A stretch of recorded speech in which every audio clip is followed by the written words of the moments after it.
Welcome back, everybody.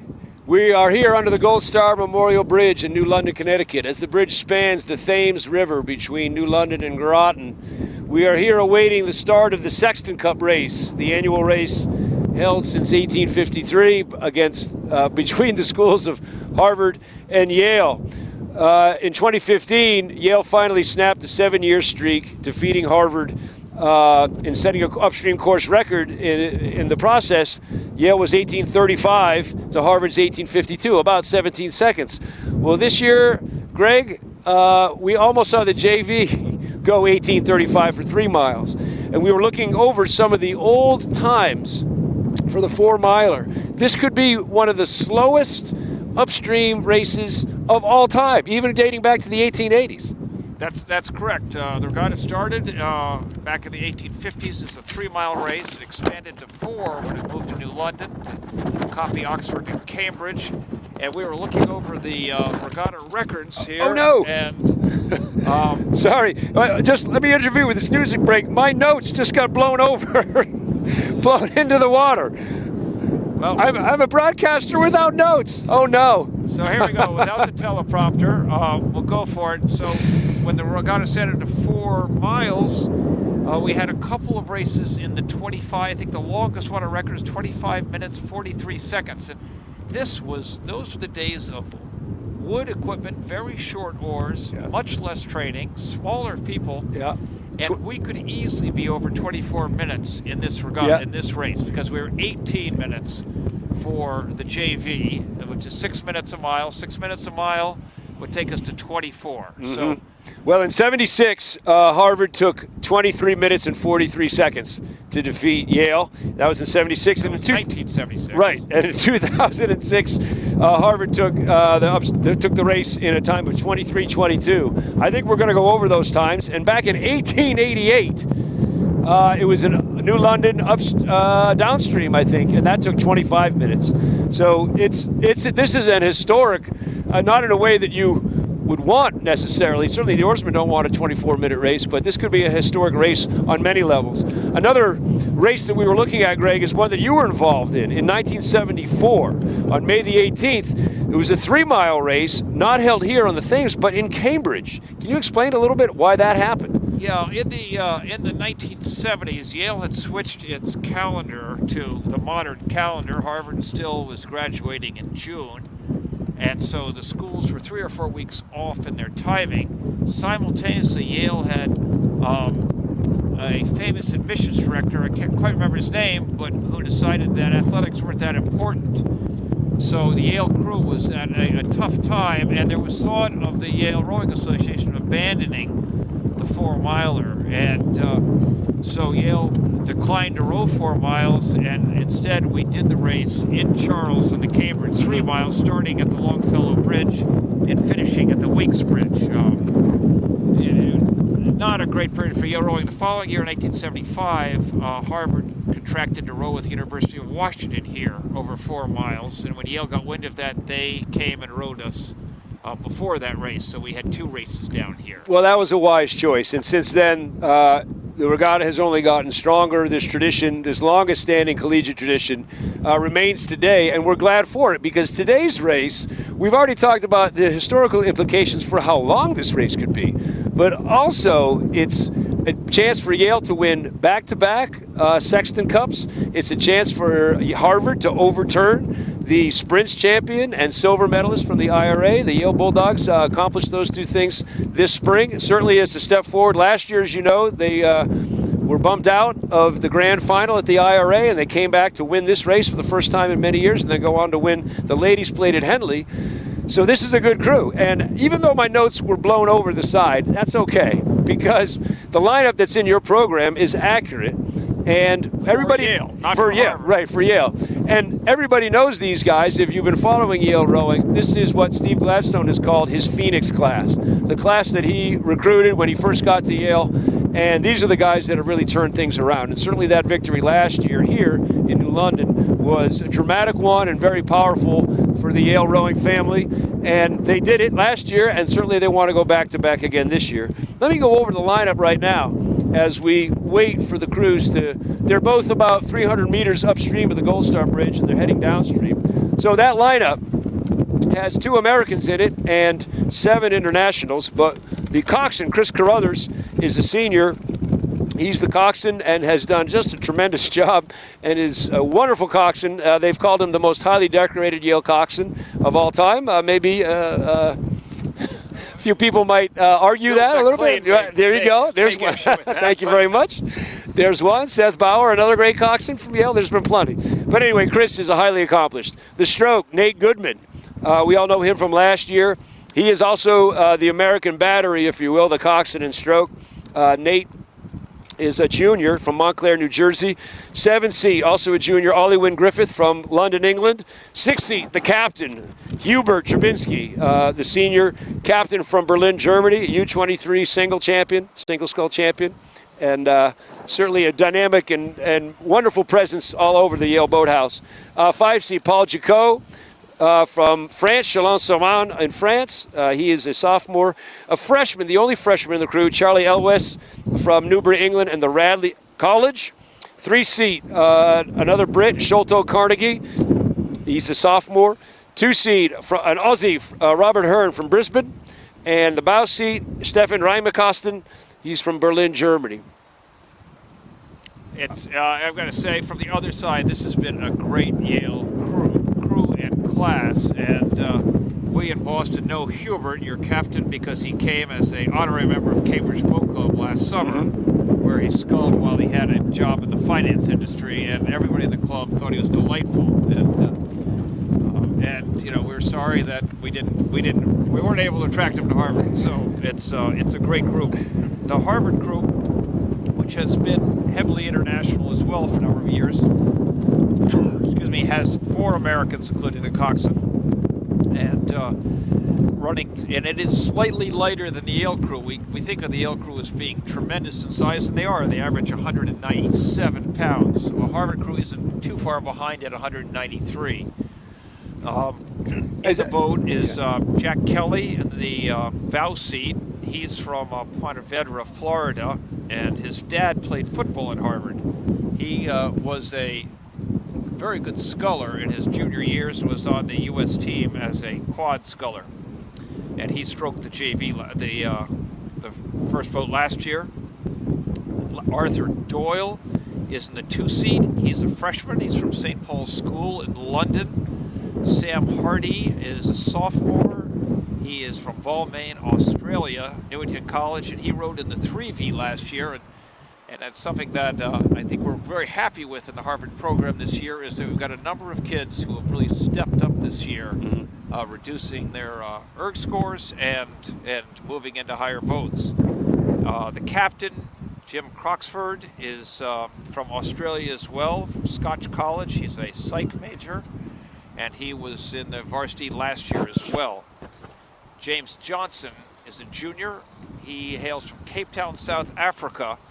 However, I discussed with him today how he found himself rowing in the Great Britain U23 Straight 4 last year, which won a bronze medal, and he said that he has a British mother, and the British team gives you a lot more support than the South Africans do. And that can be, in fact, they compensate you. Alexander Richards is in the 6th seat. He rowed at Belmont Hill School, where his dad is the coach. His dad also rowed at Harvard, and he's from Watertown, Mass., so he's very much a local boy. Connor Harrity, a sophomore from Weston, Mass., rowed at BC High, and he became, he's a 7th seat now. He was the stroke up through the Adams Cup, and he's one of the kids we're really proud of. Last year, he barely made the freshman boat. This year, he dropped 22 seconds on his erg score. On his 2K erg score? On his 2K erg score. 22 seconds. 22 seconds. And found himself going from the 3V to the varsity. Okay. Pretty good. Ross Jarvis is the stroke, and he's from Australia. And this is his first seat. It's chance in the stroke seat. He's a junior in his career at Harvard. And I asked Charlie about before the race what made him switch the stroke after the IRAs. He said, well, Jarvis said, had an extraordinarily good career in the pairs this year, and he felt he wanted that long pair-like stroke because he knew it was going to be a tough headwind.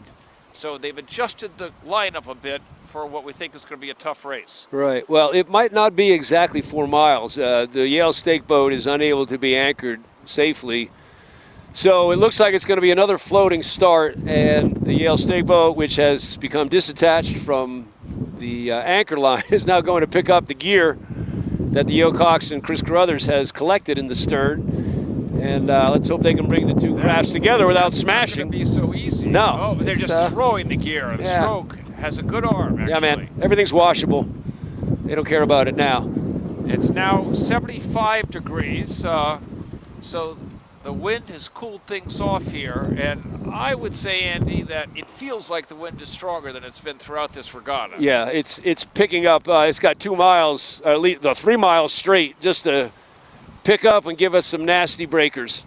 And that's what both crews are moving a little bit over to the west shore against Groton.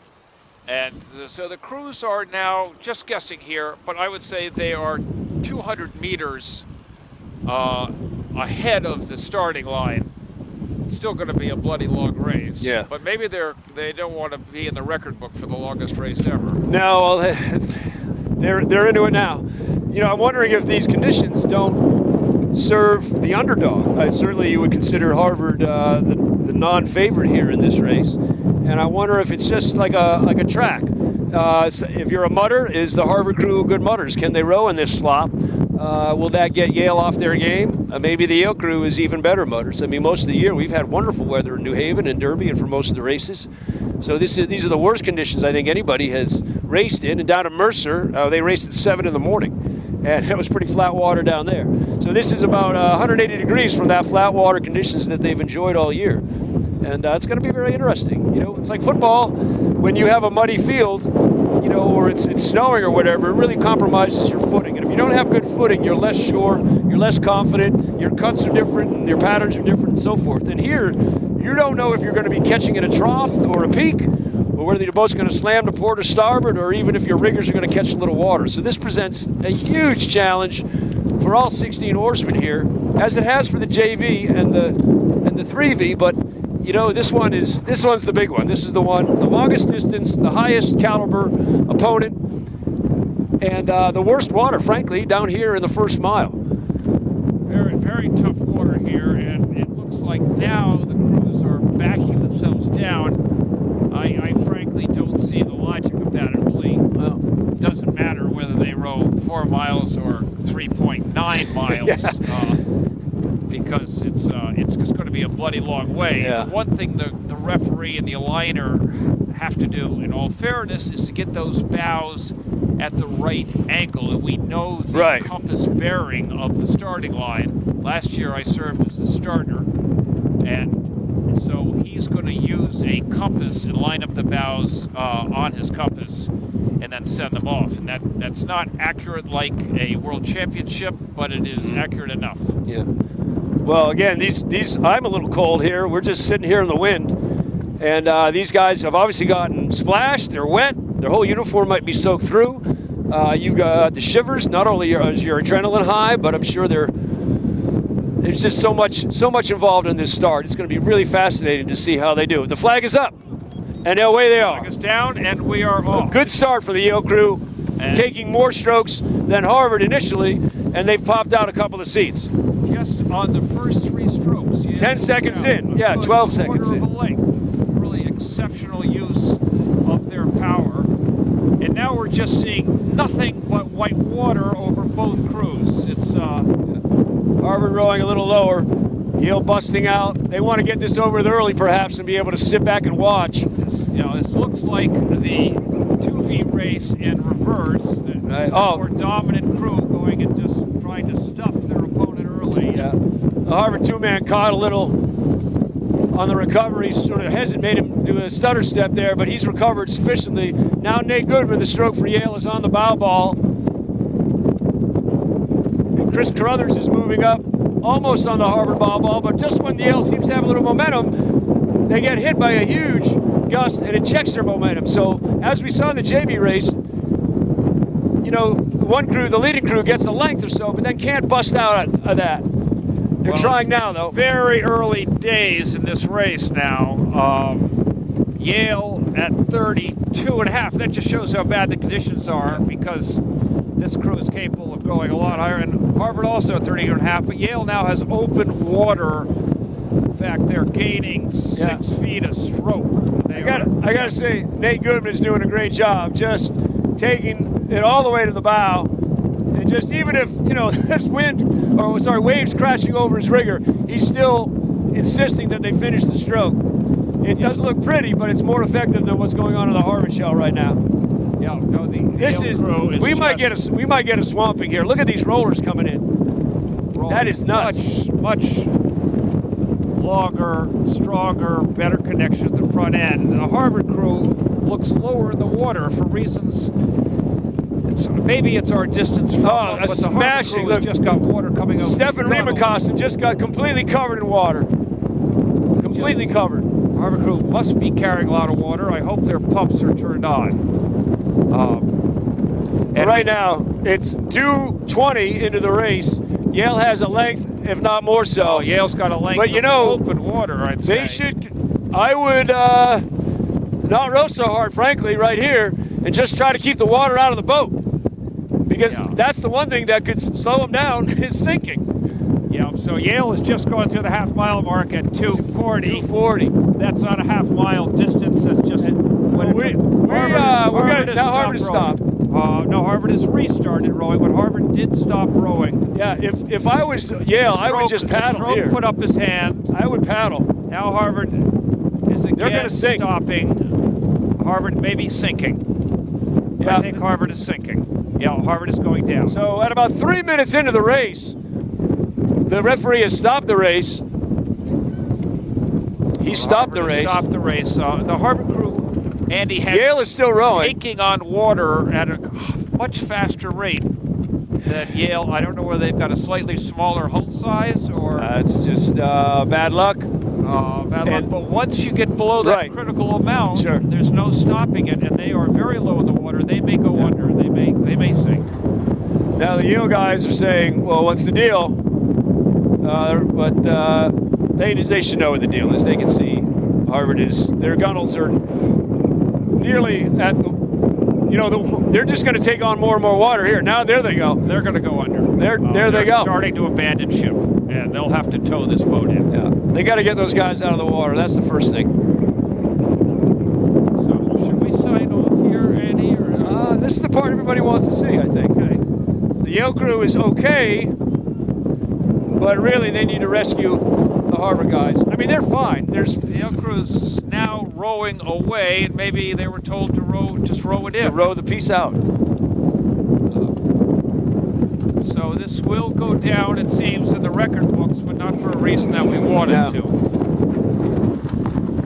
Now, as a matter of record, does Yale have to finish the race to be declared an official winner, or did they just concede the race? In other words, Harvard forfeits due to sinking, or? Andy, I don't know the rules. I mean, under the FISA rules, this would not be a race. But this is open water rowing in a sense. And if I were Yale, I'd complete the course. And it looks like that's what they're going to try to do. They should not be completing the course unaccompanied. I would think the Yale coaches, one of them, would go with them. Let's, maybe we should suggest that. We're not in a position to. Should we have Russ? Should we go with them? Well, we could. I think we should go up. Oh no, there is. I'm sorry. There's the Yale launch that we did not see accompanying the Yale crew. Oh, good. So that's good. All the Harvard guys are out. The Harvard guys are out of their boat. The boat is in the water with the oars attached, and I think the procedure here would be to get ideally an empty launch like the Yale boatman's launch to tow the boat in. And we're not far from the Coast Guard Academy. You know, Greg, this never would have happened when Charlie was here. Charlie Hamlin, you listening to this? So we have Joe Shea, the Harvard boatman, who has miraculously appeared out of the stake boat and into a launch, and he is from Maine. His brother is a lobsterman and fishes off the island of Monhegan. He's had plenty of time in boats, and he's going to try to tie a line onto the Harvard Shell, which is a brand new epocher named after Tim Hosey. We're getting out my binoculars. I think the Yale crew has stopped. They're about 500 meters upstream of us right now.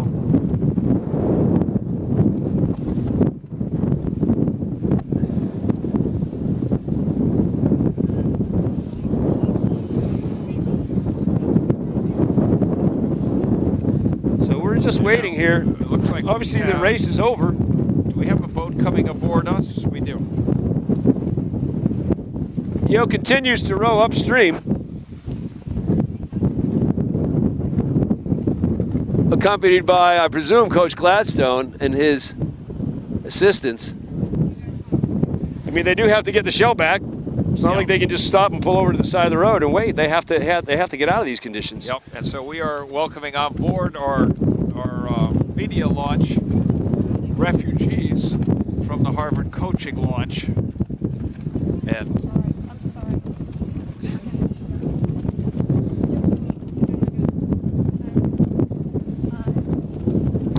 so the scene you can see, maybe you can see on film if cameraman is also having trouble in these conditions. Well, the USS Coast Guard is here as well. Yeah. So boat big enough to sink us all.